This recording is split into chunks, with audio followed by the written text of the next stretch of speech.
yang berbagi inspirasi, cerita, dan langkah penuh makna. Beranda Astacita. Di sini, setiap detik adalah perjalanan menuju karya dan kebaikan. Inilah saatnya membuka beranda, menyambut cerita baru bersama Astacita. Beranda Astacita, tempat cerita bertemu makna.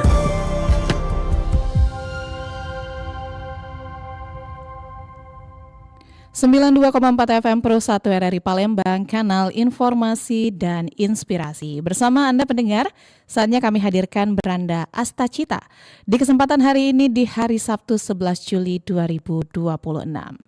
Selama 1 jam ke depan kami akan menghadirkan dialog dengan tema mendorong ketahanan energi nasional melalui pemanfaatan tenaga surya di Sumatera Selatan.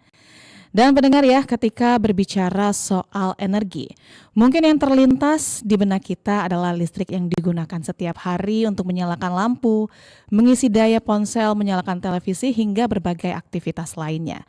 Namun pernahkah kita membayangkan dari mana energi itu berasal dan apakah sumber energi yang kita gunakan hari ini akan selalu cukup untuk memenuhi kebutuhan di masa depan? Dan pendengar yang banyak dibicarakan. Lalu sebenarnya seperti apa potensi tenaga surya di Sumatera Selatan? Bagaimana pemanfaatannya dapat mendukung ketahanan energi nasional dan apa saja tantangan yang masih perlu diatasi? Dan mendengar untuk membahasnya lebih lanjut ya, pada pagi hari ini kita sudah tersambung dengan narasumber kita secara virtual. Ada Bapak Deon Arinaldo yang merupakan Direktur Program Transformasi Sistem Energi dari Institute for Essential Service Reform atau IESR. Kita sapa terlebih dahulu. Selamat pagi Pak Deon. Selamat pagi. Selamat pagi. Apa kabarnya Pak Deon hari ini? Baik. Hari ini cerah sekali. Hari ini cerah. Baik. Enggak begadang nih Pak, habis nonton Spanyol. Enggak. Enggak ya, masih cerah nih pagi hari ini. Nontonnya yang besok aja. Nontonnya yang besok aja ya. Oke, dan pendengar, nanti Pak Deon tidak sendirian. Nanti ada Ibu Nimas Puspito Pratiwi, Bendahara Umum Perkumpulan Pemasang PLTS Atap Seluruh Indonesia atau Perplatsi. Nanti kita akan terhubung juga dengan Ibu Nimas ya, namun saat ini Ibu Nimas belum bersama kita melalui virtual. Dan pendengar, oke, saat ini Ibu Nimas sudah bergabung. Kalau begitu kita sapa terlebih dahulu Bu Nimas. Selamat pagi Bu Nimas. Halo Ibu Nimas, apakah bisa mendengar suara saya di sini Bu Nimas? Oke, sepertinya Bu Nimas belum open mic ya. Baik, nanti kita sapa kembali Ibu Nimas Puspito Pratiwi yang merupakan Bendahara Umum Perkumpulan Pemasang PLTS Atap Seluruh Indonesia atau Perplatsi. Dan pendengar, kami juga mengajak Anda ya untuk bergabung di perbincangan kita di pagi hari ini. Silakan nanti menuju line telepon kami di 0711369977 atau melalui pesan WhatsApp juga di 082179279090. Dan juga untuk dialog Beranda Astacita di kesempatan pagi hari ini kami tampilkan juga melalui kanal YouTube kami di Pro 1 RRI Palembang dan tentunya bisa didengarkan melalui aplikasi RRI Digital. Dan kita mungkin langsung saja ya Pak Deon ya, kita berbicara tentang pembahasan tenaga surya nih Pak. Tapi sebelum masuk lebih jauh, saya ingin mengajak pendengar untuk mengenal terlebih dahulu nih lembaga tempat Bapak berkiprah. Karena mungkin ya sebagian masyarakat pernah mendengar nama IESR ini tetapi belum begitu memahami perannya. Pak Deon, sebenarnya IESR ini bergerak di bidang apa dan seperti apa nih Pak peran IESR dalam mendorong transformasi energi di Indonesia? Silakan Pak Deon. Ya, terima kasih Mbak Ega. Jadi IESR ini singkatannya agak panjang ya, Institute for Essential Service Reform. Pada dasarnya kami ini lembaga think tank, kami menyebut diri kami think tank. Kenapa? Karena memang fokus kami adalah melakukan riset. Risetnya ini bisa banyaknya fokusnya di aspek teknoekonomis, di sistem energi secara keseluruhan. Di Indonesia tentunya. Nah, hasil riset ini yang kami pakai untuk merumuskan rekomendasi kebijakan pada pemerintah ya. Jadi kami juga bekerja di tingkat pemerintah nasional, tentunya Kementerian SDM, kementerian lain yang terkait, Bappenas, Kementerian Koordinator Perekonomian, dan lain-lain. Di tingkat subnasional pun kami juga sudah ada beberapa perjanjian kerjasama ya dengan beberapa pemerintah daerah untuk berkolaborasi dan membantu pemerintah nasional dan daerah dalam melakukan transisi energi. Jadi topik utama kami adalah transisi energi dalam konteks untuk mendukung upaya pemerintah Indonesia mencapai net zero emission di 2000, kalau kami tujuannya bisa 2050, lebih Oke. optimis dari pemerintah. Oke, baik. Kalau berbicara soal energi ya, Pak Deon ya, selama ini masyarakat mungkin merasa listrik nih selalu tersedia, lampu menyala, perangkat elektronik bisa digunakan, sehingga kadang isu energi ini terasa jauh dari kehidupan sehari-hari. Padahal energi ini adalah kebutuhan dasar ya Pak ya, hampir semua aktivitas manusia membutuhkan energi ini nih. Lalu mengapa nih Pak, ketahanan energi menjadi penting dari kacamata ISR sendiri ya, khususnya energi yang bersih dan juga berkelanjutan? Ya, cukup jelas kalau sekarang ketersediaan energi itu menjadi enabler utama untuk memastikan bahwa ya suatu aktivitas ekonomi dan produktivitas itu terjadi ya. Produktivitas itu terjadi karena kita sekarang bisa menggunakan banyak alat bantu ya, baik dari yang kita hadapi sehari-hari mungkin berupa handphone ya, laptop. Kalau di pabrik kan sudah jelas ada mesin pabrik dan sebagainya. Ini meningkatkan produktivitas sehingga meningkatkan economic output. Sehingga kaitan antara kehandalan dari sistem energi itu untuk memastikan economic growth itu udah tidak bisa digantikan lagi. Nah, dalam sejak Persetujuan Paris 2016 ya, di mana Indonesia juga sebagai bagian dari negara yang meratifikasi Persetujuan Paris, konteks sistem energi ini jadinya juga erat kaitannya untuk dorongan melakukan transisi menuju sistem energi yang jauh lebih bersih dan berkelanjutan. Nah, dalam konteks ini emisi karbon dan juga tentunya adalah polusi yang diciptakan harus bisa dikurangi. Kenapa? Dan ini sudah ini ya. bisa menjadi penentu growth berikutnya bagi Iya. terutama bagi negara berkembang seperti kita ya. Kita udah melihat sekarang seperti dengan tumbuhnya AI, banyak data center, investment yang cukup besar ya, Mm-mm. yang secara spesifik meminta listrik yang handal sekaligus juga 100% hijau. Artinya ya investasi ini datang dan ini ketertarikannya di Asia Tenggara tinggi ya, termasuk di Indonesia. Dan investasi itu bisa terrealisasi kalau ya listrik handal dan hijau itu bisa dijamin. Ya, artinya ya mau tidak mau memang energi terbarukan sebagai enabler ya agar Mm-mm. investasi itu terjadi dan itu membantu kita untuk tumbuh secara ekonomi. Tidak hanya data center ya, tapi semua produk industri sekarang sudah mulai di scrutinize, Mm-mm. dilihat bagaimana exposure-nya pada emisi gas rumah kaca dari penggunaan energi fosil. Jadi itu harus dikurangi karena exposure yang tinggi artinya adalah competitiveness dari produk yang dihasilkan oleh industri itu akan menjadi lebih rendah. Dan ini akan semakin nyata ke depannya. Karena sistem ekonomi dan sistem untuk memonitor emisi gas rumah kaca dan listrik hijau ini akan makin terintegrasi dalam waktu dekat. Sehingga ya kita mau nggak mau harus memang beralih gitu. Mm-mm. Dan sembari beralih itu menyiapkan sistem yang dapat memonitor, mengevaluasi proses ekonomi kita agar bisa menunjukkan dan menunjukkan dan bahkan membuat kita lebih kompetitif ya dibandingkan Mm-mm. mungkin negara lain produk kita karena ya kita punya produk yang lebih hijau dan sebagainya.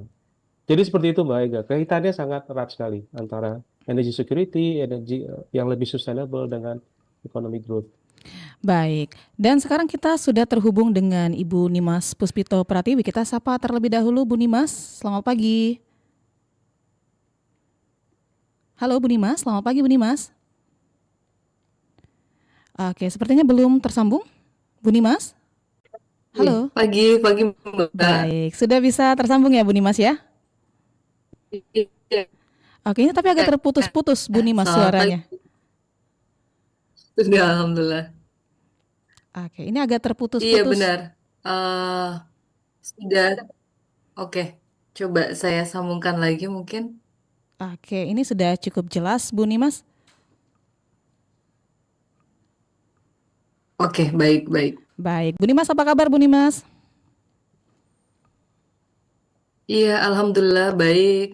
Kak. Baik, Bu Nimas, kita sudah bersama dengan Pak Deon Arinaldo juga ya. Tadi sudah membahas sedikit mengenai IESR juga ya, Bu Nimas ya. Sekarang kita mungkin beralih ke Bu Nimas nih terkait dengan PLTS nih, Bu Nimas ya.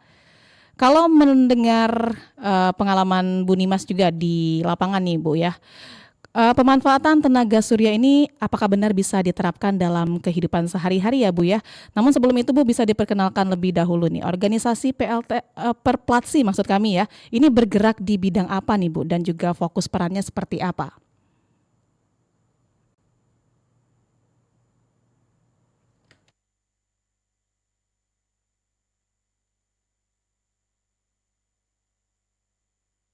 Baik. Sebelumnya izin memperkenalkan diri terlebih dahulu. Di sini suara saya jelas atau putus-putus, Kak? Saat Mas ini ya? sudah terdengar jelas Bu Nimas. Iya, baik. Suara saya sudah terdengar jelas atau masih putus-putus? Sudah terdengar jelas Bu Nimas, silakan. Oke, baik. Perpelonsi itu sendiri itu sebuah wadah ya sebenarnya kita itu sebuah rumah di mana teman-teman perkumpulan IPC lah istilahnya teman-teman yang memasang PLTS ini berkumpul. Jadi kita butuh organisasi itu semacam rumah bagi teman-teman instalasi. Nah, Em, di sini saya mewakili Perplansi sebagai bendahara umum dan ingin men-sharingkan gitu terkait apa namanya pengalaman yang sudah kami lakukan. Nah, tadi juga terkait pertanyaannya ya, manfaat PLTS itu sendiri. Seperti yang dilihat selama ini pemanfaatan PLTS itu sudah banyak ya, sudah dari dulu, tidak hanya sekarang tapi sudah dari tahun sebelumnya, udah di tahun 90-an sudah digunakan gitu. Nah, sehingga kalau sekarang mungkin lebih banyak boomingnya. Jadi kalau untuk rumah tangga tujuannya untuk menghemat ataupun untuk emergensi ketika PLN mati dan untuk di air, untuk irigasi, untuk pertanian, untuk cold storage atau pendingin atau pembuat es batu dan skala industrial untuk penghematan di pemasangan PLTS atap. Seperti demikian, Mbak. Baik, kalau kita berbicara juga tentang minat individu atau rumah tangga nih, Bu Nimas ya, dan juga untuk minat perusahaan hingga pemerintah. Saat ini seperti apa nih Bu kondisinya? Ya, kalau untuk minat rumah tangga sebenarnya sudah lebih meningkat ya, apalagi kasus tentang blackout, kemudian perang ya Iran dan AS gitu. Jadi sebenarnya ini banyak rumah tangga yang mulai aware menggunakan PLTS. Baik mereka sudah paham terkait penghematan yang akan mereka rasakan, dan Mhm. juga mereka sudah mulai mempersiapkan diri jika sewaktu-waktu ada pemadaman listrik, mereka masih ada backup. Oke, baik. Saya kembali ke Pak Deon ya Pak ya. Kalau kita fokus ke Sumatera Selatan sendiri Pak Deon, seperti apa nih Pak potensi tenaga surya yang dimiliki di daerah ini? Ya, sejauh ini kalau saya lihat untuk Sumatera Selatan berdasarkan data SDM itu sudah terpasang di 2024 ya, sudah terpasang sekitar hampir 7,7 megawatt peak dan yang besar-besar itu sebenarnya udah kelihatan. Begitu kalau masyarakat Sumsel pasti udah tahu di PLTS yang besar tuh di Cakabaring ya, ada sekitar 2 megawatt terpasang di sana. Dan saya lihat juga yang besar itu ada dua lagi, yaitu yang dipasang PLN di Kramasan 1,7 megawatt, serta juga ada yang dipasang oleh PTBA di wilayah mereka sekitar 1,2 megawatt. Nah, lain-lainnya adalah banyaknya kita lihat pemasangan PLTS untuk mendukung pertanian seperti solar irigasi sawah ya, dan juga sedang diekspor untuk PLTS di lahan-lahan yang bisa dimanfaatkan langsung seperti bekas tambang ya, yang maksudnya tidak ada intensi untuk penggunaan lainnya. Jadi pada dasarnya ini menunjukkan sebenarnya PLTS itu bisa dimanfaatkan oleh dalam bentuk berbagai bentuk ya, berbagai konsep oleh siapa saja. Gitu. Walaupun sekarang memang kecenderungannya lebih banyak di inisiatif yang didorong oleh pemerintah dan juga oleh industri. Tapi sifat dari PLTS itu yang bisa dibangun sesuai dengan kebutuhan, sifatnya itu modular ya. Yang paling kecil tuh kita masih bisa dapat yang 500 watt peak gitu untuk produksi listrik sekitar 1 sampai 2 kWh sehari. Itu bisa dibangun di rumah tangga, bisa dibangun dalam skala komunitas dan sebagainya untuk berbagai keperluan seperti yang dijelaskan oleh Bu Nimas tadi gitu. Nah, artinya sih sebenarnya untuk Sumatera Selatan potensinya ya bisa jauh dari yang apa yang sudah eh, terpasang saat ini ya. Kalau kita bisa mendorong pemanfaatan di berbagai aplikasi. Saya rasa prioritasnya adalah tadi PLTS atap di semua segmen, bagaimana kita bisa mendorong itu terjadi. Lalu yang kedua adalah menggantikan pembangkit listrik yang mahal ya, seperti pembangkit listrik diesel (PLTD) di berbagai industri maupun kebutuhan pribadi di kebutuhan sendiri di Sumatera Selatan. Dan yang terakhir adalah saya rasa elektrifikasi untuk daerah-daerah yang belum punya akses listrik. Nah, itu tiga aplikasi yang bisa didorong lebih besar di Sumatera Selatan, saya rasa. Ya. Oke, baik. Saya kembali ke Bu Nimas ya, Bu ya. Untuk sejauh ini, Bu Nimas, apa nih Bu keraguan yang paling sering disampaikan oleh masyarakat terkait dengan pemasangan PLTS ini, Bu Nimas? Baik, terima kasih Kak. Keraguan dari masyarakat terkait penggunaan PLTS sebagai pengguna itu sebenarnya tidak ada ya, kecuali ketika PLTS itu terhubung secara on-grid, terhubung ke PLN. Nah, biasanya yang membuat apa namanya masyarakat ini agak apa namanya kesulitan itu ketika mengurus Eksim atau mengurus izin ke PLN. Nah, karena izin ke PLN ini 2 kali dalam 1 tahun, itu di bulan Januari dan juga Juli. Nah, ketika apa namanya izinnya ini tidak segera keluar, itu yang membuat masyarakat menjadi was-was. Gitu sih. Kira-kira kapan nih PLTS-nya setelah dipasang bisa dipergunakan gitu. Oke, baik. Tapi banyak orang juga berpikir mungkin Bu Nimas ya, kalau memasang panel surya ini membutuhkan biaya yang cukup banyak nih. Apakah masih persepsi itu masih sesuai nih Bu dengan kondisi saat ini?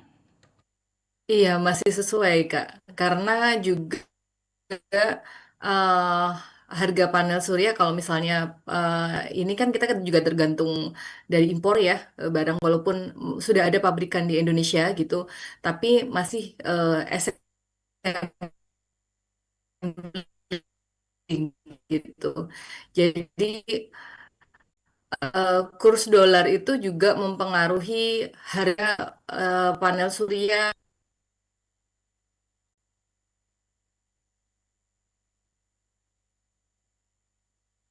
Oke, Bu Nimas ini sebenarnya agak terputus-putus Bu suaranya jadi agak kurang jelas.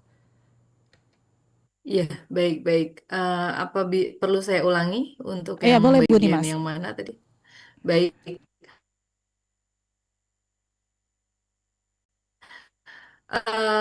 Jadi untuk TS yang dirasa masih mahal oleh masyarakat itu memang benar adanya. Nah, dari sistem PLTS sendiri itu juga masih mengikuti harga kurs dolar. Nah, jadi komponen utama panel surya, inverter, dan baterai. Nah, itu semuanya kita masih bergantung dengan impor gitu, barang impor. Walaupun di Indonesia sudah ada pabrikan, tetapi eh, apa namanya komponen-komponen utama ini masih diproduksi dari luar gitu, Mbak. Oke, baik. Dan pendengar kami masih mengajak Anda untuk bergabung di perbincangan kita di pagi hari ini. Silakan menuju line telepon kami di 0711 369977 atau melalui pesan WhatsApp juga bisa di 0821 7927 9090. Dan kalau saya kembali ke Pak Deon ya, Pak Deon ya, kalau kita berbicara realistis nih Pak, sektor mana nih Pak yang paling potensial memanfaatkan tenaga surya di Sumatera Selatan saat ini? Ya, kalau dari segi eh, kalau kita tidak berbicara batasan regulasi dan sebagainya, sebenarnya ya tadi kita udah lihat trennya ya, komersial dan industri itu yang paling terdepan. Kenapa? Karena Pertama, mereka memang ada motivasi atau insentif untuk memasang PLTS lebih besar. Karena ya mereka kan mau melakukan efisiensi ya dari segi operasinya gitu. Nah, efisiensinya salah satunya adalah biaya yang mereka keluarkan untuk eh, listrik atau energi itu sendiri.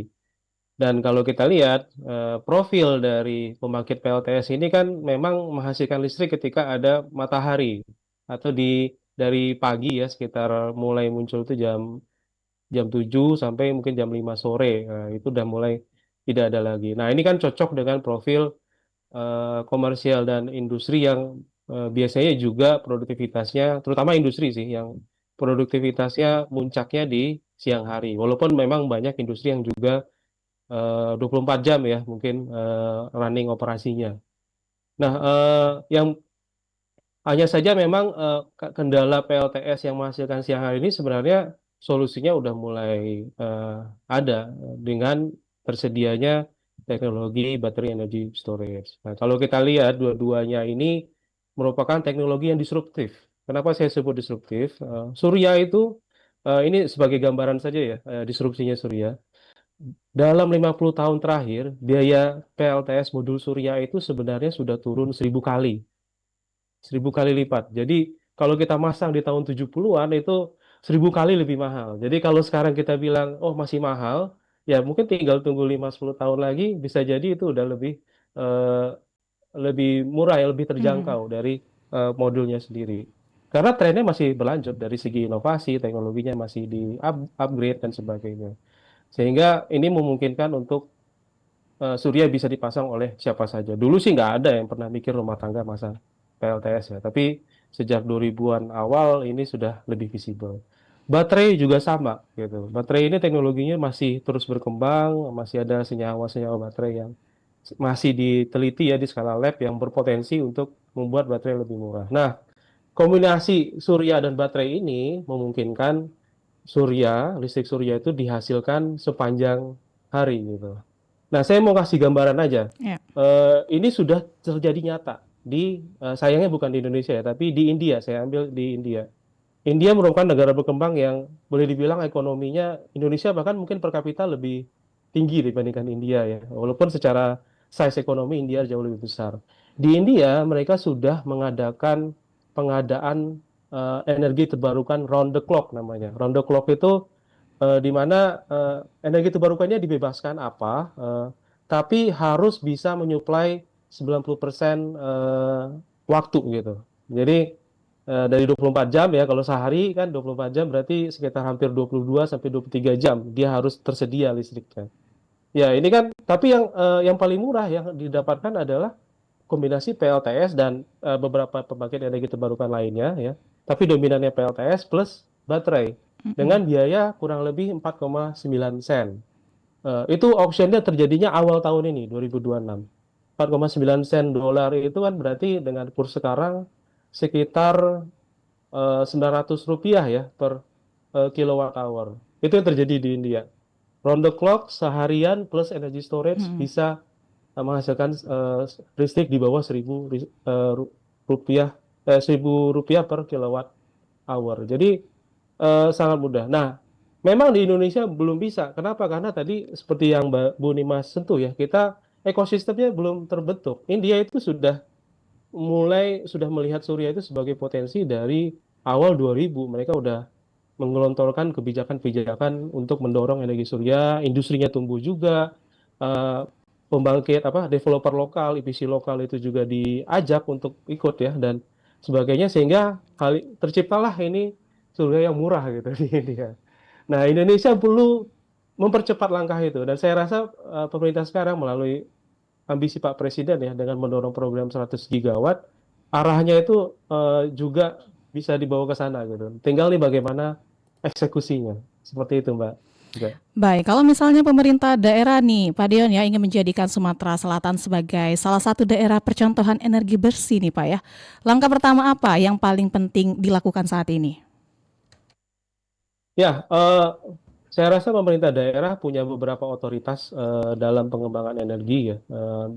Yang paling utama dan jelas itu adalah perencanaan eh, energi daerah atau biasa kita sebut RUET ya. Bagaimana ini bisa di dijewantahkan dalam RUET dan diberikan target yang cukup ambisius. Nah, dalam kapasitasnya pemerintah daerah juga bisa mendorong pemanfaatan PLTS di wilayah pemerintahnya, di gedung-gedung pemerintah dulu. Itu sudah ada aturannya sebenarnya. Jika itu diutamakan, tujuannya adalah untuk pertama, edukasi ya. Kita bisa melihat PLTS jauh lebih banyak, tersedia, tersebar. Artinya masyarakat bisa atau siapapun itu konsumen energi bisa melihat PLTS itu memang mulai tumbuh gitu. Itu penting. Yang kedua adalah jika pertumbuhan PLTS di tingkat lokal itu bisa dikaitkan untuk menumbuhkan tadi ekosistemnya, Mm-mm. maka ini mulai muncul nih mungkin bisnis-bisnis dari ya masyarakat lokal ya yang bisa atau teknisi-teknisi di lokal yang bisa ikut serta berpartisipasi dalam eh, ekosistem ini gitu. Nah, upaya lainnya tentunya adalah mendorong memfasilitasi kerjasama antara eh, jika ada BUMD daerah ya dengan industri di tingkat nasional. Bagaimana ini bisa memfasilitasi investasinya dan sebagainya. Lainnya adalah ya pengaturan lahan dan sebagainya yang bisa membantu untuk memudahkan atau mengurangi risiko dari investasi PLTS. Ada banyak hal sebenarnya yang bisa dilakukan dan ini memang butuh upaya terarah. Makanya tadi saya mulai dari RUET itu bagaimana target itu niat itu bisa dijelaskan di rencana daerah sehingga ini nanti bisa menggerakkan aktor-aktor pihak-pihak terkait ya untuk bergerak mendukung upaya tersebut. Baik, Pak Deon, Bu Dimas, kita terima telepon terlebih dahulu ya di 0711 369977. Langsung saja kita sapa. Selamat pagi. Selamat pagi, Selamat pagi. Dengan siapa di mana? dengan John John di Lubuk Linggau. Lubuk Linggau. Silakan Pak John. Ya ini terputus-putus tadi, ya, Ibu. Apa Bu motif Bu ini temanya? Gimana Pak John? Terputus tadi. Terputus? Suaranya. Oke, ini sudah dapat terdengar kembali Pak John? Iya ya, sudah jelas ini. Apa tadi ininya Bu? Hari ini kita membahas mengenai mendorong ketahanan energi nasional nih Pak John melalui pemanfaatan tenaga surya di Sumatera Selatan. Ada Pak Deon dan Bu Nimas. Silakan jika ada pertanyaan Pak John. Baik, sepertinya terputus. Oke, dan pendengar yang masih mau gabung ya, nanti bisa dicoba lagi di 0711 369977 atau melalui pesan WhatsApp juga di 0821 79279090. Saya kembali ke Bu Nimas. Bu Nimas, kalau dari kacamata Perplatsi ya Bu ya, seberapa penting nih Bu dukungan pemerintah daerah dalam mempercepat pemanfaatan energi surya atau PLTS? Tapi sebelumnya ditahan dulu, kita terima penelpon. Selamat pagi. Halo, selamat pagi Mbak Ega Wiyanti. Selamat pagi. Ini Pak Zakaria di Kenten ya? Iya betul Mbak. Silakan Pak Zakaria. Ya, selamat pagi dengan Pak Deon dengan Pak Ibu nih Mas ya. Saya mau tanya gini ya, masalah tenaga surya ini memang banyak belum mengerti masyarakat ya. Jadi pertanyaan saya, seandainya pemakaiannya itu untuk rumah tangga, apakah bisa dilakukan? Dan kemudian apakah bisa disambung juga dengan sebelah rumah gitu? Bisa disambung juga dengan sebelah rumah. Ya, tetangga kan berbagi ya gitu kan. Misalnya listriknya nggak lagi mati. Seperti kemarin ada blackout itu kan. Iya. Lagi berusaha ya kan kesulitan ya listrik. Nah, pertanyaan yang kedua, yang pembangkit di tenaga surya yang akan dibangun di Batu Raja itu kan kapasitasnya 100 megawatt. Apakah itu bisa berintegrasi kepada PLN gitu, maksudnya bisa menyambung, membantu persediaan listrik dari PLN. Mohon penjelasannya. Terima kasih. Assalamualaikum warahmatullahi wabarakatuh. Waalaikumsalam warahmatullahi wabarakatuh. Baik, terima kasih Pak Zakaria di Kenten ya. Mungkin silakan Ibu Nimas ditanggapi pertanyaan pertama tadi ya terkait dengan pemasangan PLTS. Bisakah disambungkan ke tetangga nih misalnya yang mau gabung juga? Silakan Bu Nimas. Ya, baik. Terima kasih Bapak atas pertanyaannya. Mungkin singkat saja untuk membagi waktu nanti dengan Mas Dion juga. Yang pertama, pemakaian untuk sebelah rumah ya, jadi pasang PLTS, tapi apa namanya di dua rumah atau dua bangunan. Jadi yang pertama ini satu pertanyaan tapi dijawab lengkap dulu sebentar. Iya. Jadi untuk PLTS untuk rumah itu ada on grid system, ada off grid system. Kalau yang untuk on grid system berarti satu rumah satu sistem gitu. Dan satu rumah satu sistem itu kapasitas inverternya maksimal sama dengan daya rumah. Jadi kalau misalnya daya rumahnya 1,3, berarti inverternya maksimum di 1,3 atau di bawahnya 1 kW. Nah, kalau misalnya off-grid system itu mau dibuat kapasitas lebih besar pun dayanya itu tidak masalah. Dan kalau off-grid system mau dihubungkan ke satu rumah atau ke rumah yang lain itu juga tidak masalah. Seperti itu, Mbak. Kemudian Bapak izin. Terus yang kedua untuk PLTS di Batu Raja 100 mega kalau nggak salah saya maaf agak kurang jelas tadi. Nah, itu bisa sekali terhubung dengan PLN apabila dia eh, ada izinnya, tetap on grid dan istilahnya nanti ada perizinan yang harus di Halo, apa namanya cukupkan. Nah, itu mungkin nanti Pak Dion yang lebih lengkapnya. Mungkin dari saya itu. Terima kasih. Baik, silakan Pak Dion untuk Ya, jadi ditambahkan. memang aturan sistem, oke, baik. Terima kasih Mbak Ega. Jadi aturan sistem kelistrikan di Indonesia ini memang ada istilahnya wilayah usaha. Ini dari UU 30 2009 yang Undang-Undang Sistem Ketenaga Listrikan. Di mana pemilik wilayah usaha yang punya kuasa untuk melakukan jual beli listrik. Makanya tadi ketika kita kalau masih jadi pelanggan PLN, maka ya kita mau nggak mau harus nggak bisa melakukan jual atau supply ke tetangga kita karena yang punya hak itu adalah si PLN. Seperti itu. Dan tapi kita masih dibolehkan untuk memanfaatkan PLTS atap di rumah ya aturannya itu Peraturan Menteri SDM 2 2024 yang tadi sudah singkat dijelaskan Bu Nimas ya. Artinya kita harus mengajukan izin ke PLN melalui mobile aplikasi PLN yang dibuka Januari Juli ya tiap tahunnya dan ada kuota-kuotanya per daerah.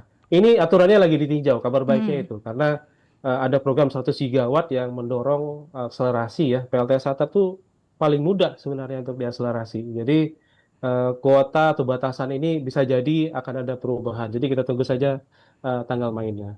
Nah, untuk yang tadi skala yang besar sampai 100 megawatt peak, lagi-lagi ini karena aturannya adalah wilayah usaha ya. Artinya yang bisa diterapkan saat ini adalah dia bisa berperan sebagai independent power producer yang menjual listriknya ke PLN. Jadi dia menyuplai listrik ke PLN dan dapat timbal balik dari PLN ya. Tapi nanti yang menyalurkan listrik dan menjualnya ke konsumen, termasuk masyarakat, industri, komersial, itu tetap PLN dengan aturan tarif yang sudah berlaku saat ini. Jadi itu batasan dari undang-undang dan yang memang harus mau tidak mau harus kita ya sebagai negara warga negara ya ikuti ya. Oke, baik. Kita terima penelpon selanjutnya Pak Deon dan Bu Nimas ya. Selamat pagi. pagi.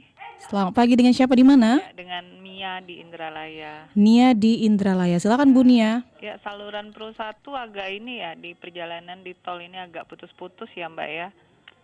Oke, baik. Nanti kami sampaikan ya. Ya, baik. Baik, tadi saya dengar tentang pemanfaatan PLTS ya, tenaga surya. Saya ada keluarga di Muara II Kisam di Oku Selatan. Nah, mereka ini kan masih menggunakan tenaga air ya untuk beberapa rumah di desa di Muara II Kisam, di Kecamatan Muara II Kisam itu di Oku Selatan, Sumatera Selatan ya. Nah, jadi tentunya ini saya baru karena saya pernah dengar kan ada aturan seperti yang disampaikan siapa tadi yang Bapak tadi ya, aturan bahwa seperti ada monopoli ya kayaknya ya dari perusahaan listrik negara terhadap listrik kita ini. Nah, kalau saya boleh tahu kalau untuk ukuran rumah tangga seperti kayak rumah-rumah di desa yang memang tidak dijangkau oleh PLN ya, itu bagaimana itu? Bisa nggak kita aturannya seperti apa ketika rumah tangga itu ingin menggunakan PLTS berapa watt yang mereka boleh gunakan, atau yang tidak terjangkau ini boleh sepenuhnya sebesar-besarnya memanfaatkan tenaga surya untuk kebutuhan rumah tangga mereka di satu desa tersebut, seperti itu. Nah, satu lagi saya mau nanya sama Mbak yang tadi ya, yang katanya saya dengar di awal tadi rumah bagi pemasangan PLTS atap ini sendiri. Sebenarnya kalau kita menggunakan tenaga surya itu sendiri kan lebih lebih terjamin ya energinya, karena matahari ini kan apalagi kita negara tropis banyak nih yang tidak akan habis seperti itu, berkelanjutan seperti itu. Nah, saya mau tanya nih Mbak Nima, sejak apa nih sudah dilakukan oleh Mbak Nima sama komunitasnya dalam mensosialisasikan bahwa ini kita memiliki potensi tenaga matahari yang cukup besar di Indonesia, termasuk di Sumatera Selatan, dan bagaimana seperti masyarakat desa itu ingin mengakses matahari, pemasangannya seperti apa, dan mungkin ada nomor kontak dari Mbak Nimas dan komunitasnya, atau ada medsos yang bisa menjadi acuan untuk masyarakat desa yang memang belum dijangkau oleh listrik. Seperti itu, terima kasih. Baik, terima kasih Mbak Nia ya di Indralaya. Dan tadi pertanyaannya Pak Deon ya terkait dengan aturan ya dari perusahaan listrik untuk ukuran rumah tangga yang nggak dijangkau oleh PLN itu seperti apa nih Pak Deon? Silakan. Ya, jadi kalau memang belum ada jaringan PLN di sana, ya bisa membangun sendiri sebenarnya. Tidak tidak ada batasan sebenarnya dari segi ini. Jadi, tapi kalau sudah ada terkoneksi jadi pelanggan PLN, baru yang tadi berlaku aturan batasan-batasan PLTS yang bisa dibangun. Nah, uniknya PLTS ini kan memang bisa dibangun tadi seperti saya bilang karena dia modular, terdiri dari keping-keping modul panel ya. Jadi bisa dibangun sesuai kebutuhan gitu. Dan untuk di tempat yang tidak terkoneksi PLN, mau tidak mau memang harus disambung dengan baterai energi storage. Ya tergantung kebutuhan ya, karena kan surya biasanya di siang hari ya, tapi kan kebutuhan di malam hari juga ada kan. Nah, untuk membackup kebutuhannya, modul surya yang dipasang di siang hari itu kita bisa oversize sedikit gitu. Jadi dia mengenerate jauh lebih besar dari kebutuhan yang kita konsumsi di siang hari. Sebagian kita simpan di baterai, nanti di malam hari listrik di baterai itu yang kita konsumsi untuk kebutuhan di malam hari. Ini bisa disesuaikan desainnya sesuai dengan profil penggunaan energi yang diperlukan oleh tiap rumah atau tiap desa itu sendiri ya, yang tidak punya akses PLN ya. Selama ada tempatnya, atapnya yang bisa dipasang layak ya, ada lahannya yang dimiliki desa bisa dipasang layak ya, bisa saja gitu untuk dipasang. Dan ini bisa dilakukan bertahap juga. Jadi dibesarkan nanti size-nya sesuai dengan nanti kebutuhan energi atau listriknya meningkat. Catatannya adalah tentunya pemasangan ini kan ada tidak hanya biaya modal berupa modul panel dan baterainya ya, tapi kan biasanya kita membayar jasa dan sebagainya. Tentunya jika skalanya makin besar sekaligus dipasang, maka total hitungan rupiah per kWh-nya yang dihasilkan itu akan jauh lebih efisien, lebih rendah gitu. Biasanya kalau di daerah remote memang nggak akan nyampe yang angka Rp1.000 per kWh seperti yang saya bilang tadi, tapi mungkin kisarannya sekitar Rp2.000 per kWh atau Rp2.500 per kWh.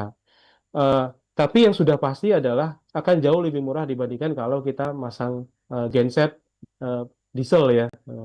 Karena biasanya suplai dieselnya juga ribet sendiri ke atas itu, harga solarnya, minyak solarnya jadinya lebih mahal dan cenderungnya biasanya bisa sampai Rp3.000-4.000 per kilowatt hour gitu. Kalau dihitung ini ya biaya pembangkitan listriknya dibandingkan dengan surya dan baterai tadi. Begitu, Mbak Ega. Baik, Pak Deon. Bu Nimas tadi untuk pertanyaan kedua ya yang ditanyakan oleh Bu Nia tadi terkait dengan sosialisasi dan mungkin edukasi nih yang sudah dilakukan Bu Nimas dan juga komunitasnya untuk masyarakat desa. Dan gimana nih cara mau mengakses ataupun kontak yang disediakan nih Bu Nimas? Baik, terima kasih Bu Nia. Kritis sekali ya pertanyaannya sejak awal gitu sampai yang tadi pertanyaan yang berikutnya.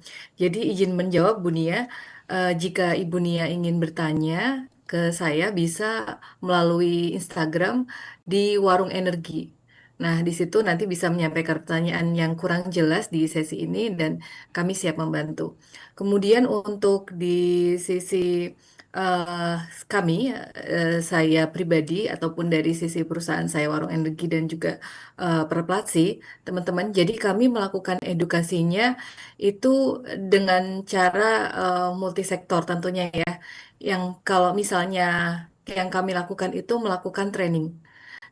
Cuman karena training itu juga kelasnya terbatas, kami ada informasi di website. Kalau di Warung Energi itu ada di website artikel.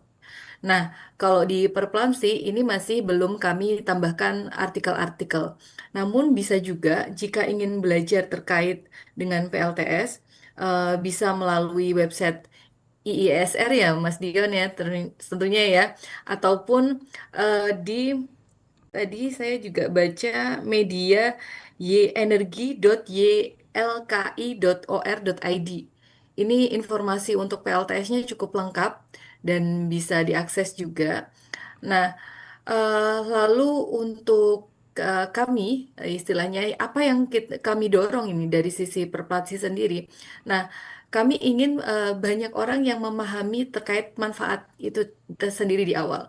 Setelah dari sisi manfaat, kita mempersiapkan tenaga lapangan yang penting, apalagi di sektor provinsi ya, yang krusial utamanya harus ada tenaga yang bisa menginstal. Nah, dari situ nanti istilahnya akan mempercepat proses transisi itu tadi. Itu sih Mbak. Mungkin juga nanti ada hubungannya dengan pertanyaan tadi ya yang Mm-mm. belum sempat dijawab dari sisi pemerintah daerah. Oke, Oke, sementara baik. cukup. Baik, kita kembali ke pertanyaan tadi ya Bu Nimas ya, sempat kita tahan tadi ya. Kalau dari kacamata Perplatsi sendiri nih Bu, seberapa penting nih dukungan pemerintah daerah dalam mempercepat pemanfaatan energi surya atau PLTS ini Bu Nimas? Baik, ini tentunya juga menjawab pertanyaan yang hampir merujuk ke Bunia tadi ya. Jadi memang dukungan dari pemerintah daerah itu sangat besar. Apalagi yang tadi disampaikan di daerah Sumatera Selatan di Muara II tadi ya, yang masih menggunakan tenaga air. Artinya baik kita mau pakai PLTS, mau pakai tenaga air, angin, ataupun biomasa, itu kan kita harus mengevaluasi mana di daerah itu yang punya sumber energi. Nah, dari potensial sumber energi itu, mana yang bisa dimanfaatkan dengan sebaik mungkin dengan biaya yang tentunya relevan gitu. Jadi, istilahnya nilai keekonomian dan keekonomisan itu tadi bisa apa namanya? Bisa sinkron.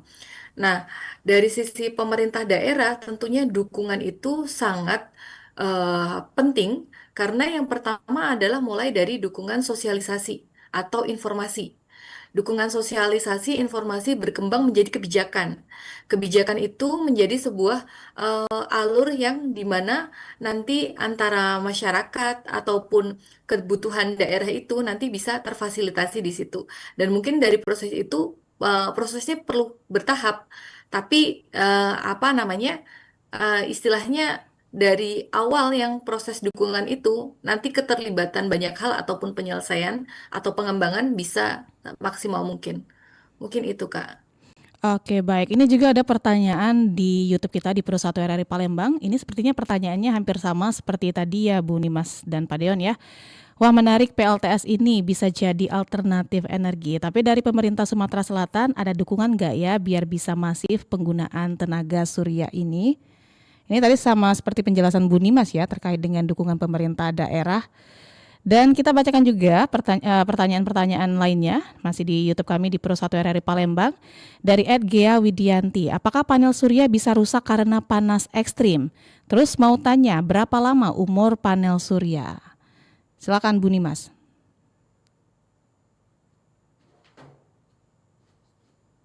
Baik.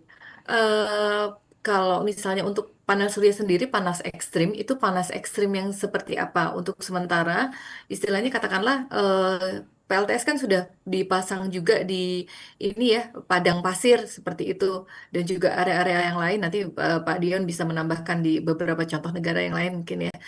Jadi itu tidak ada kendala yang apa namanya, kerusakan fatal, bukan, tapi lebih ke pengurangan produksi. Jadi justru karena panas ekstrim itu mengurangi produksinya. Beda dengan cuaca yang apa namanya, tertentu gitu. Nah, tapi pada saat hujan itu justru sebenarnya panel surya ini masih bisa menghasilkan energi. Itu. Kemudian tadi yang pertanyaan yang terakhir, mohon maaf apa Mbak tadi, bisa dibantu ulang? Berapa lama nih umur panel Oh, surya? usia. Baik, untuk usia panel surya kami menggunakan ring sampai 30 tahun. Sampai 30 tahun Bu Dimas ya? Iya. Oke, baik. Pak Deon, ada yang mau ditambahin nih Pak terkait pertanyaan dari YouTube kita tadi dari Edgia Ya, Widayanti? baik, makasih Mbak Ega. Ini panas ekstrim ya kalau di Indonesia sih Mm-mm. sekarang mungkin kisarannya baru sampai 35, 38 derajat Celcius ya, yang paling tinggi. Jadi ini masih ya kalau dibandingkan gurun masih jauh. Dan tadi memang dampaknya ke produktivitas surya seperti yang dijelaskan Bu Nimas, lebih ke penurunan produksi. Nah ini kan seperti alat-alat listrik lainnya ya. Kalau panas ambiennya ya produksinya atau performanya turun, ibaratnya itu. Sederhananya seperti itu. Nah, ini menarik dalam konteks ketahanan energi ya, topik kita Mbak Ega. Saya mau nambahin Mm-mm. lebih luas saja ini jawabannya. Jadi cuaca panas ekstrim yang disebut ekstrim di Indonesia kan memang belum setinggi-tinggi kayak di Eropa atau di US ya yang bisa 41, 44 derajat Celcius sudah heat wave namanya. Di Australia juga udah terjadi. Itu kan udah sangat panas. Nah, ini ada dampak pada ketahanan sistem kelistrikan sebenarnya. Karena ketika ambiennya mencapai segitu, maka pembangkit-pembangkit konvensional yang memakai fosil, eh, ya seperti PLTU batubara, ya, PLT gas, PLT nuklir juga, itu sudah ada track recordnya itu nggak bisa operasi malah, gitu. Nuklir sih yang sudah terbukti di Prancis ada terjadi bulan lalu bahkan. Hmm. Kenapa? Karena ya mereka nggak bisa, kan ini pembangkit termal itu basisnya adalah panas. Tapi kalau karena dia pembangkit termal, dia harus ada sistem coolingnya. Nah, sistem coolingnya ini yang nggak bisa perform baik gitu, karena ambiennya ketinggian, gitu. Ambien temperaturnya ketinggian, jadi sistem coolingnya nggak bisa maksimal. Beberapa pembangkit termal bahkan harus dimatikan. Ini ancaman sebenarnya, karena ini pembangkitnya besar-besar, bisa 1000 megawatt ya, 2000 megawatt dan sebagainya. Nah, semua pembangkit sebenarnya ada dampak ini. Jadi, ketika panasnya nggak ekstrim pun ada dampak dari penurunan performa ya, termasuk pembangkit termal dan juga energi terbarukan kayak surya. Tapi ini Mm-mm. tidak didapati di surya sampai harus shutdown gitu ya. Ya mungkin kalau shutdown ada meleleh mungkin atau apa kabelnya itu udah panas luar biasa kayaknya. Eh, tapi ya itu, ini artinya ada aspek ketahanan dan ini juga kenapa kita harus evaluasi juga bagaimana kita merancang sistem kelistrikan ke depannya. Dengan tren teknologi yang ada saat ini, energi terbarukan itu jadi disrupsi sehingga bisa bayangan kami sebenarnya sistem yang lebih tahan, kelistrikan lebih tahan itu adalah jika dibangun dengan sistem-sistem yang tersebar merata ya, terdistribusi gitu, dan di backup dengan sistem kecil. Yang bangun siapa? Nggak hanya PLN, yang bangun ya semua orang gitu. Karena kan ini tersebar gitu. Jadi ini juga memungkinkan investasinya datang dari siapa saja. Jadi ini definisi ketahanan sistem kelistrikan ini bisa jadi bergeser nih dalam Mm-mm. waktu 5-10 tahun ke depan ya. Dari ya ini panas ekstrim dan kita juga udah lihat ya kejadian Blackmore Sumatera itu kan gara-gara Mm-mm. cuaca ekstrim juga, badai dan angin kencang kan. Ini bisa dihindari jika sistemnya lebih tersebar, terdistribusi. Seperti itu sih. Baik, kita beralih ke pertanyaan berikutnya dari Ed Pratama Anggara 12. Apakah ada bantuan atau insentif pemerintah untuk pemasangan PLTS? Silakan. Pak Deon mungkin? Pemasangan PLTS untuk masyarakat berarti ini ya. Iya, untuk masyarakat nih, Pak Deon. Ya, untuk masyarakat memang kan yang paling visible lagi-lagi adalah PLTS atap gitu. Karena kan itu yang aset dimiliki oleh masyarakat. Untuk insentif terhadap itu sayangnya saat ini boleh dibilang tidak ada ya, tidak ada yang signifikan gitu. Karena justru malah di aturan terakhir yang di tahun 2024 terbit, insentif itu dikurangi. Karena kan kalau kita lihat profil kebutuhan masyarakat rumah tangga, itu kan naik kebutuhan listriknya pas bangun di pagi hari, bersiap-siap mau melakukan aktivitas, dan pas nyampe di rumah di sore malam hari. Nggak cocok sama PLTS yang hasil listriknya puncaknya di siang hari, gitu. Nah, sehingga biasanya kalau PLTS atap yang connect ke PLN, kemungkinan besar kita menghasilkan listrik dan listrik itu disalurkan ke jaringan PLN. Justru PLN yang nanti mengelola listriknya dan disebar lagi ke yang membutuhkan ya melalui jaringan listriknya. Sayangnya di peraturan 2024 itu nilai ekspor ini dinolkan. Jadi PLN terima listrik ya gratis gitu dari masyarakat. Ya konsiderasinya adalah PLN butuh menjaga kestabilan jaringan karena ini kan sumber listrik baru dan jaringan listrik itu memang perlu dijaga keseimbangan antara permintaan listrik sama suplai listriknya gitu.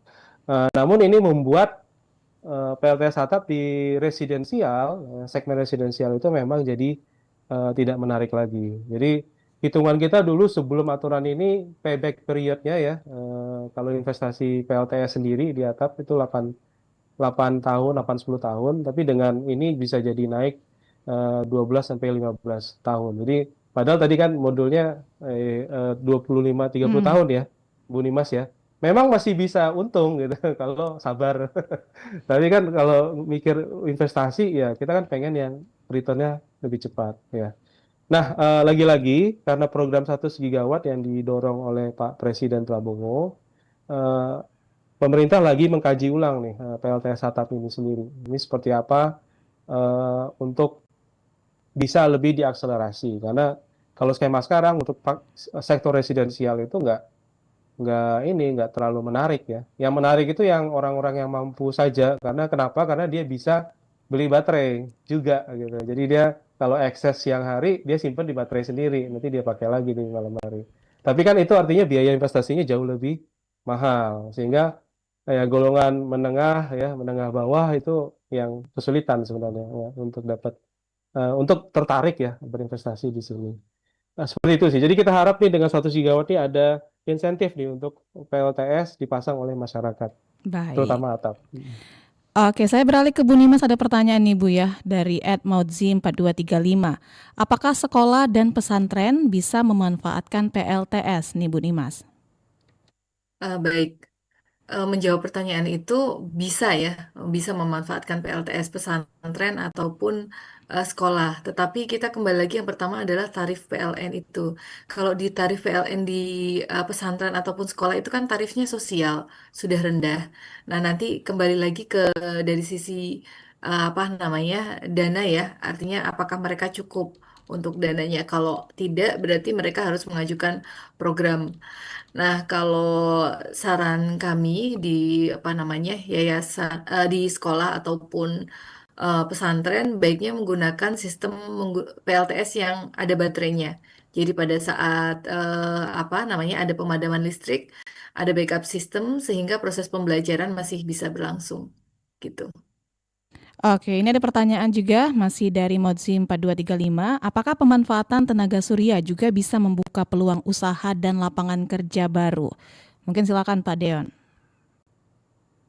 Ya, ini ada kajian IRENA.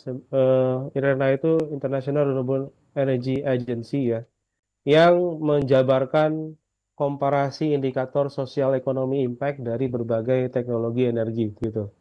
Dan surya itu unggul dalam konteks per investasi dolar yang diinvestasikan ke energi surya, jumlah lapangan pekerjaan yang diciptakan itu jauh lebih besar dibandingkan energi lainnya. Gitu. Kenapa? Karena ya memang instalasi energi surya ini menghasilkan lapangan pekerjaannya kan ada beberapa tempat ya. Pertama yang mungkin cukup tinggi itu adalah yang melakukan engineer yang melakukan desainnya. Kedua tadi kan mungkin teknisi yang melakukan instalasi ya. Yang ketiga adalah yang melakukan operational maintenance-nya sendiri gitu. Dan ini kan dengan skala dan kemudahan pemasangannya dan juga dari segi relatif terhadap biaya investasi itu jauh lebih besar. Saya lupa angkanya, eh, tapi bisa 3-4 kali lipat dibandingkan dengan alternatif investasi ke energi lainnya, terutama energi fosil sih. Baik, Pak Dean, Bu Nimas, karena lintas waktu juga hampir menunjukkan pukul 9 waktu Indonesia Barat, mungkin sebelum diakhiri ada pertanyaan terakhir ya Pak ya, sekaligus menjadi closing statement di kesempatan kita di pagi hari ini. Apa harapan Bapak dan Ibu nih terhadap masa depan energi surya di Indonesia, khususnya di Sumatera Selatan? Silakan untuk Pak Dean terlebih dahulu aja. Ya, Indonesia ini merupakan negara lintang rendah ya, atau tropis, yang memang potensi surya itu paling merata dan predictable gitu. Tapi sayangnya memang kita pemasangannya secara nasional baru sampai 1.600 megawatt peak. Tapi di sisi lain kita bisa lihat bahwa itu artinya potensi kita sangat besar. Beberapa analisis internasional global gitu menunjukkan bahwa negara yang ada di lintang rendah ini, atau Sunbelt countries istilahnya, punya potensi untuk menjadi negara yang punya sistem energi yang jauh lebih murah. Kenapa? Didorong dengan disrupsi teknologi dari surya dan baterai ini yang trennya semakin murah gitu. Di 2050 potensi kita untuk mendapatkan sistem energi yang jauh lebih murah itu jauh lebih tinggi dibandingkan negara di utara ya, atau di lintang yang tinggi gitu, yang di Eropa, US dan sebagainya. Artinya apa? Artinya dari segi potensi kita bisa memanfaatkan sistem energi yang murah dan berkelanjutan ini sebagai basis pertumbuhan industri dan manufaktur kita lebih kompetitif. Seperti itu. Jadi potensinya sangat besar sekali. Harapan saya adalah ya balik lagi ke program 100 gigawatt dari Pak Presiden ini. Ini sudah berjalan hampir setahun ya, dan memang ada kementerian yang sudah ditugaskan untuk mengeluarkan aturan main, regulasi dan kebijakannya.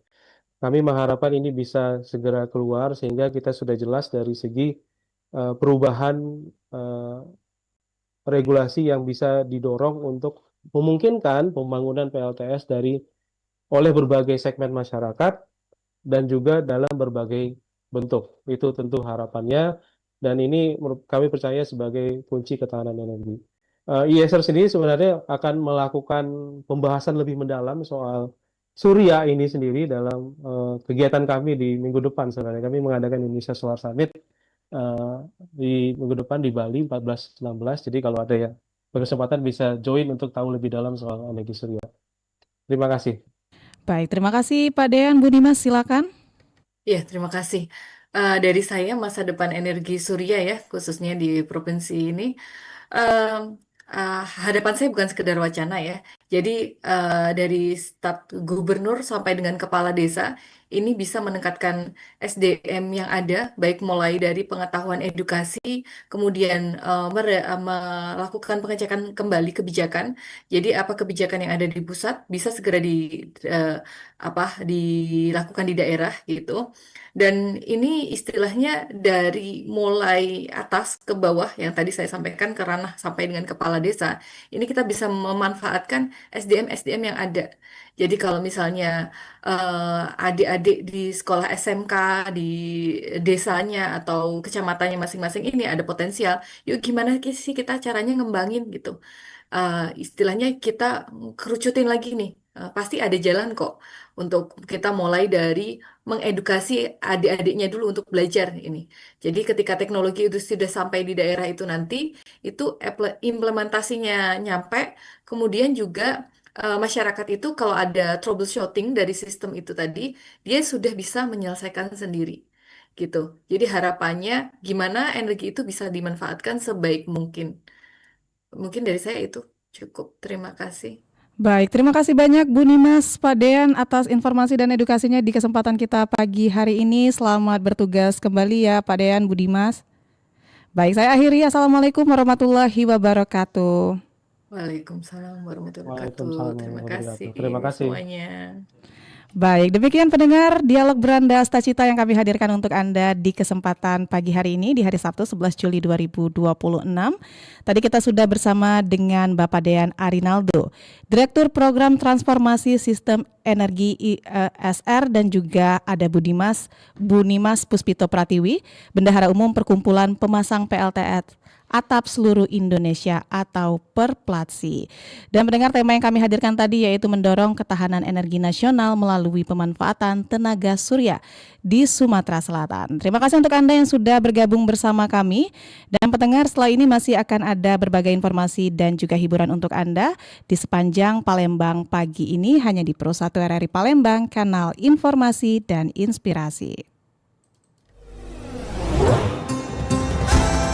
Terima kasih telah hadir di Beranda Astacita. Semoga setiap kisah membuka sudut pandang baru dan menyalakan inspirasi. Sampai berjumpa pada pertemuan berikutnya. Beranda Astacita.